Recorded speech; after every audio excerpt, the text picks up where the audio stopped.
think if my memory serves me right, I was in Botswana, in Gaborone, when I heard on the radio President de Klerk's announcement, and there was spontaneous dancing on the streets in Gaborone, celebrating the announcement. I was a witness to that, a great historic day. If I can revert to the release of political prisoners, I can remember that I think it was the 10th of October, 89, when we went to greet by saying we, Sisulu, Cohen and Baker had already been released in 87, Sisulu, Mkwai, myself. We went to greet Madiba, and he said, "Chaps, this is goodbye. Two cabinet ministers have been here, and you're going to be released." So our reaction was, well, we'll believe it when we see it. Now that night, there was a function, and at 8 o'clock, they brought the television, and there they reported President de Klerk's announcement that the following 8 people are going to be released. Naturally, I looked for one name, and it was number 8. But he didn't say when, and that was the 10th of October. He didn't say when, but things developed very, very quickly thereafter. A few days thereafter, we were asked to pack up. All we were told is we are going to be transferred. So we were put on the plane, and the prison regulations changed from the sublime to the ridiculous, or the other way around. Whereas most of our prison, 26 years, we were wearing prison clothes. But there came a stage when they insisted that when we prisoners appear in public, we should be in civilian clothes. So then we were asked to put on our civilian clothes when we appear in public at this function where President de Klerk announced the releases. Our experiences were more or less confined to what happened in prison. Madiba, after 18 years on Roman Island, 5 of us were transferred to Portsmouth prison, including Madiba, Walter Sisulu, etc. And that was in 82. And then a few years thereafter, Madiba was separated from us. We had no contact with him. Occasionally he was allowed to meet with us, and that is when he took the first steps towards talking to the other side. That was consistent with the policy of the ANC to strive for a negotiated settlement. So his approach was, he is a prisoner. Prisoners don't negotiate. But what he as a prisoner could do is to facilitate negotiations. For that, the government had to abide by certain conditions. A, release all political prisoners. B, unban all the political organizations. And C, allow the exiles to come back.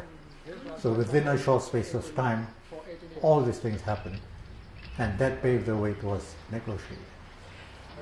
Were you in any case involved in negotiations while you were still behind bars? Not at all. Not at all. Not at all. Okay, but personally, as someone whose name was on the list of those political prisoners who were to be released, how did you feel? Naturally, one was excited, but the excitement was a bit subdued because they didn't say when. because rumors of release were there for years and years. So we thought, well, it's one of those things. It became a bit nearer, but when they said when, it would have meant anything. When they didn't say when.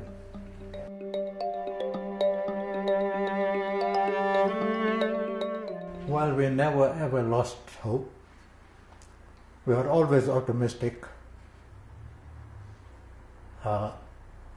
In prison and outside,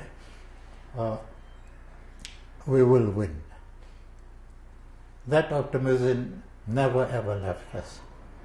If you go to Robben Island today, and there are these blocks of concrete, and somebody had scribbled there while it was wet, ANC is sure of victory. 1967. It's still visible. So what I'm trying to say is that the optimism was always there. Within prison, outside of prison, in exile. We are going to win. And that materialized. We won. What we didn't talk about is that Mandela will be president. What we knew is ANC is going to win.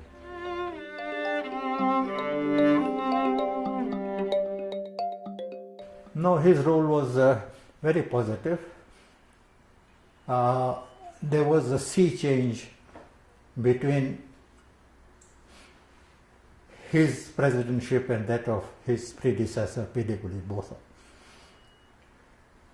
P.W. Botha was a hardliner, and if he had remained in power, I don't think the country would have made such rapid progress as we did under President de Klerk. He was pragmatic. He saw the writing on the wall. He acted. I wouldn't say that he changed his thinking on the way to Damascus, but he took note of international developments, increasing isolation of South Africa. In the business field, in sports, in culture, South Africa was being isolated. And South Africa increasingly became a pariah of the world. Coupled with that, the struggle itself was increasing. MK soldiers had increasingly infiltrated into the country. So President de Klerk saw the writing on the wall, and he, without going into all the details, agreed that the way forward was the way to negotiations.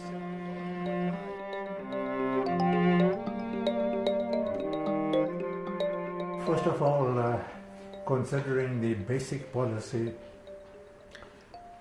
of the ANC and the government about having a non-racial, non-sexist, democratic South Africa, with that background in mind, I think that in the years since '94, we have made considerable progress.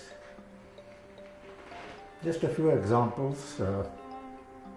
Almost every head of the universities are black. And there's increasing integration at schools. Sports, of course, is integrated and increasingly so. So in all sectors of society, there's increasing non-racialism, integration, non-racialism. Having said that, of course, challenges lie ahead. We're only just 20 years old, or a little less, since democracy. And it may be a long time in the life of an individual, but in the life of a nation, it's not so much. So what I'm saying is that although we have made progress in various fields, challenges lie ahead. The first lesson, of course, is there is no defeat in any just struggle. Ours was among the very last colonial countries. In fact, the last, with the exception of Palestine, which is still a colonial country. Ours was the very last. As such, of course, there were countries that had achieved their independence, particularly in Africa. And this was a source of great inspiration to our people and to our struggle. That we cannot remain the last colonial country in the world.